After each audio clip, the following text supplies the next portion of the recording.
నీకు చేతకంట తెలుసారా? తెలుసు. 70s 80sలో pitch లేపే బైక్ అది. చేతకంట బైక్ కాదురా, గుర్రం పేరు. అవునా? ఆ గుర్రం స్పెషాలిటీ ఏంట్రా? అది తెలియాలంటే రాజస్థాన్లోని మేవాడ్ రాజు గురించి తెలియాలి. అవునా? అది 16వ సెంచరీ ఉత్తర భారత ఖండని మొఘల్ చక్రవర్తి అక్బర్ పరిపాలిస్తున్న కాలం. అతడి పాలన మెచ్చి ఎంతో మంది రాజులు తమ రాజ్యాలను అప్పచెప్పారట కదా. కానీ రాజస్థాన్లోని మేవాడ్ రాజ్యాన్ని మాత్రం ఆ హిందూ రాజే పరిపాలిస్తున్నాడు. ఎవరా రాజు?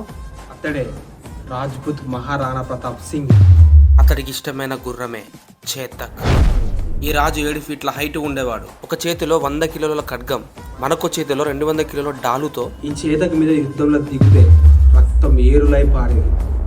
అయితే అక్బర్ ఈ మేవార్ రాజ్యం లొంగిపోమని ఎన్నోసార్లు రాయబారులు పంపాడు. కానీ నేను ఒక ముస్లిం రాజు ముందు తల వంచనని చెప్పి వాళ్ళని తరిమి కొట్టాడు. అప్పుడు ఆ అక్బర్ యుద్ధం ప్రకటించాడు కదా. కానీ అక్బర్ దగ్గర ఉన్న సైన్యంతో పోలిస్తే మహారాణా ప్రతాప్ సింగ్ దగ్గర 1/4 వంతు సైన్యం మాత్రమే ఉంది.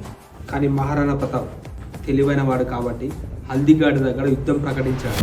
ఎందుకంటే చుట్టూ ఎత్తైన కొండలు, మధ్యలో చిన్న మైదానం, అది కూడా మొత్తం పసుపు రంగులో ఉంటుంది. అందుకే హల్దీ ఘాట్ అనే పేరు వచ్చింది కదా. కాబట్టి మొఘల్ సైన్యం మొత్తం ఒకేసారి రోనికి రాలేదు.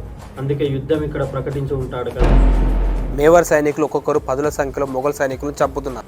మహారాణా ప్రతాప్ చేతకుతో తుఫాన్ లాగా మెరుపు దాడి చేస్తున్నాడు. తన 100 కేజీల కత్తితో ఒక మొఘల్ సైనికుడు నిలువుగా నరికాడు.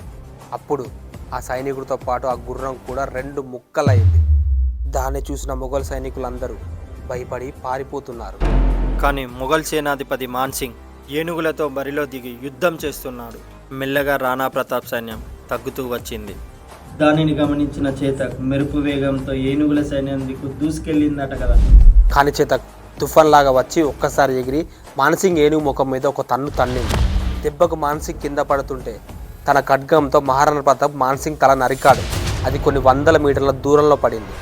అప్పుడే కదా ఏనుగు తొండనుకున్న కత్తుల వల్ల చేతక్ కాలు తెగింది. దీనిని చూసిన మొఘల్ సైన్యం మహారాణా ప్రతాప్ని వెంబడించింది. కానీ చేతక్ కాలి గాయం లెక్క చేయకుండా 5 కిలోమీటర్ల కొండల గుట్టలు దాటి పరిగెత్తింది.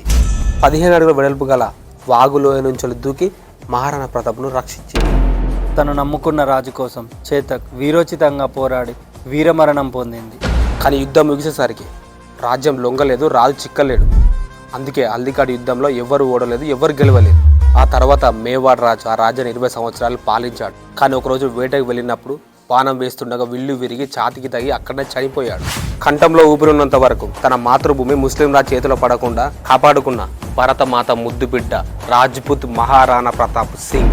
ఇలాంటి ఎంతో మంది రాజుల చరిత్ర తెలుసుకోవడం మనందరి బాధ్యత. వీటిని పాఠ్యపుస్తకాలు చేర్చి అందరికి అందించడమే మన కర్తవ్యం. జై హింద్.